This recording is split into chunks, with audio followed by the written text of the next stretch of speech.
And here we have the first entry into our cheap wines. Cheap wines! Cheap wines! Cheap wines! Cheap wines! Cheap wine! Cheap wine! What? Hello and welcome to another episode of Off About Mr. Klein. I'm Mr. Klein, and today we have the first entry into our cheap wine. Cheap wines! Cheap wines! Cheap wines! Cheap wines! Is that gonna happen every time I say cheap wine? Cheap wines! Cheap wines! Cheap wine! Okay, Cheap well, wine! regardless, today's the first entry. So let me take a minute and talk to you about Cheap wines! Cheap wines! Cheap wine! Let me take a minute and talk to you about $10 wines. There's $10 wine, but then there's also a fermentation process that you spent $10 on. You see the difference? It's like there's a difference between buying Grey Goose vodka and buying the $4 vodka you find at your sketchy liquor store at 2 a.m. in the morning. And do your body a favor.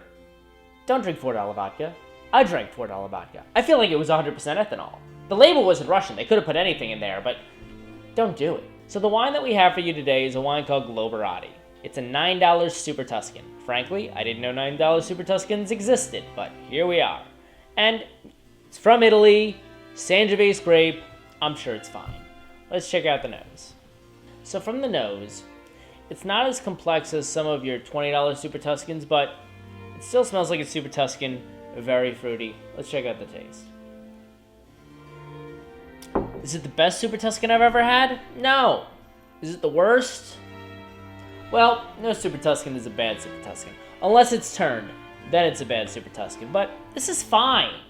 You know, there's some nights where you just want a bottle of wine with dinner and you don't want to break the bank. I get that. I've done that before.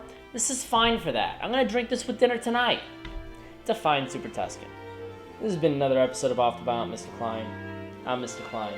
Drink cheap wines, but not Yellowtail or Poppy. But this is fine.